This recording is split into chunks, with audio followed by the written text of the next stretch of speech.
Hi folks, Tim Sundles here again with my beautiful wife Kim doing the filming on her iPhone. We're filming from Africa and there's 2 or 3 topics I really need to make videos on today, and I just did one on bullet penetration, and so I'm wearing the same clothes, I got the same rifle sitting here, and I'm drinking the same Coke. I want to talk to you about match grade carry pistols for self-defense. Self-defense pistols, above all else, need to function reliably. Their accuracy level doesn't have to be all that great. And sure, the greater the accuracy, the better. But most people can't even shoot close to the accuracy level of your average field grade carry gun, especially under stress, especially if you have to fire 5 shots in 2 seconds. So accuracy, as long as you've got workable accuracy, let's say at 25 yards, you can keep them all in 4 inches. If your gun will do that, it's completely up to par for a self-defense carry gun. Well, the shooting industry is always trying to sell you new crap. Take my word for it. And all the rage lately in the last couple of years has been match grade barrels. Buy the new XYZ pistol. It has a match grade barrel. What's a match grade barrel? Basically, what a match grade barrel is a barrel with a smaller chamber, so that when the loaded cartridge chambers, it lines up with the riflings, the throat and the riflings the same way every time. If the chamber is a little bigger, there's a little slop in there, so your cartridge doesn't always line up the same. Okay, fine. A number of pistols, and I test everything, a number of pistols I've dropped match grade barrels into gave no accuracy increase at all. Most will give you some accuracy increase, not enough to be meaningful in a gunfight for sure. The problem is that smaller chamber is like increasing the powder charge. It doesn't allow the brass to expand as big when you ignite the primer and the powder ignites. Your brass can't expand as big as it would in a standard chamber. So what happens is you build more pressure because there's less room in that chamber for things to expand and lower the pressure. So you build more pressure, which generally, all things being equal, will also give you more velocity. Here's the problem.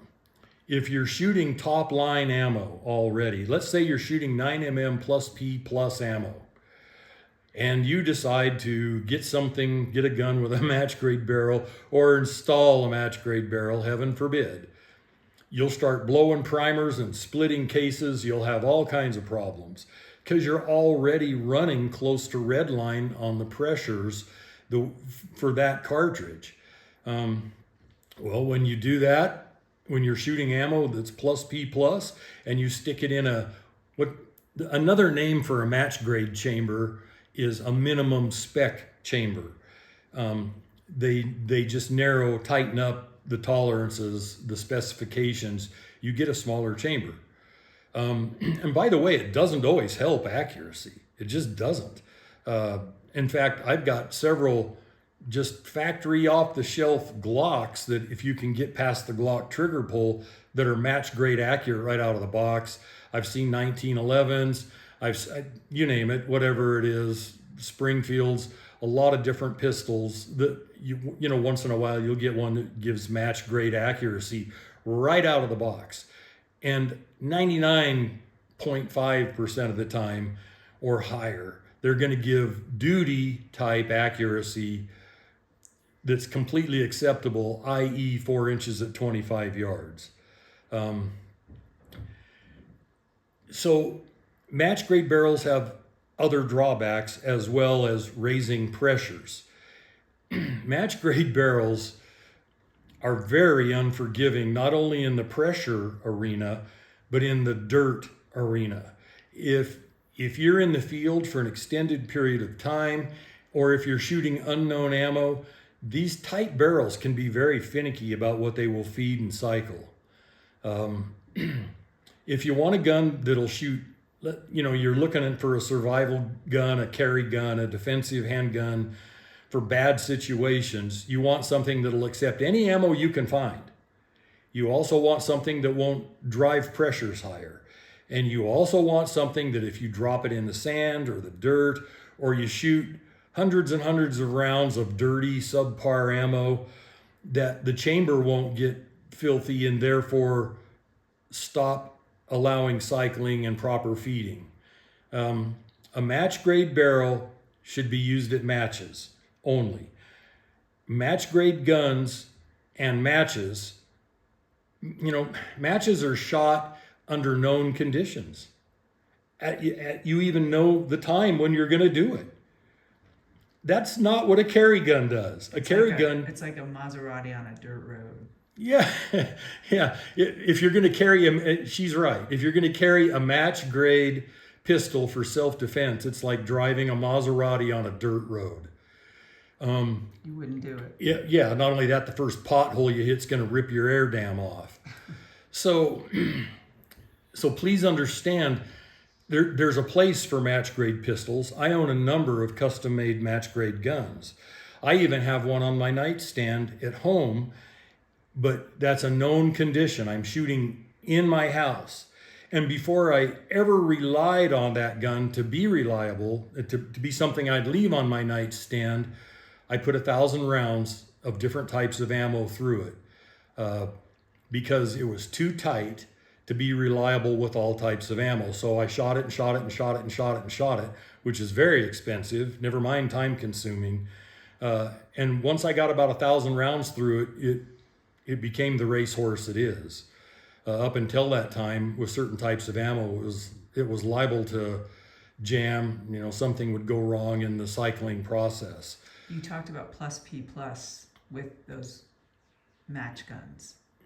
Well, you don't want to shoot plus P plus ammo in them because their chamber is small and the pressures will go higher.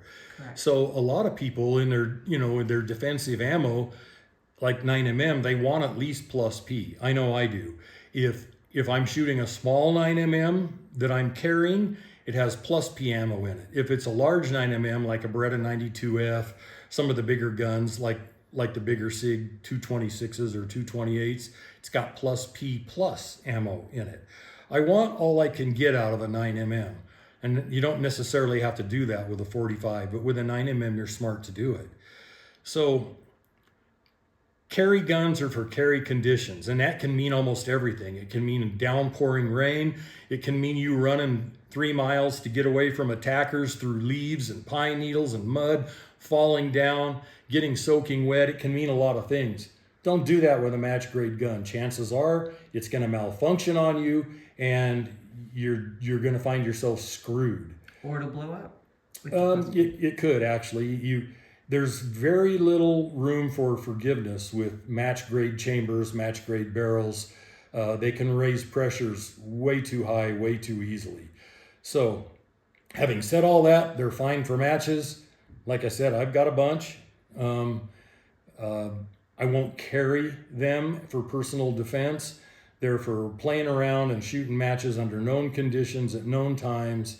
When I'm looking for a known result with known ammunition. Most of my match grade guns, if I change brands of ammo enough, I'll find one that doesn't cycle. Whereas with a carry gun, you'll generally find pretty much every major type of ammunition will cycle. Anyway, I've tried to make my point. And again, I don't want to be a spoiler, but Glock and Springfield and Kimber, they're all making guns with match grade barrels now. And they're carry guns. These are not typical match pistols, they're carry guns. And a match grade barrel in a carry gun isn't a good thing. And that's what you run into when things are designed by people that are not the end user. I am the end user, and I know what mistakes not to make. And putting a match grade barrel of any type in your carry gun is a potential recipe for disaster when it comes to your personal safety or the safety of anyone you're trying to protect. But especially with the plus P plus. Well, actually, especially anything, honestly, babe. Okay. Well, there you go, folks. Yeah, it's not a good idea. So I leave you with this and hope it's of benefit to you, and God bless. We'll see you on the next video.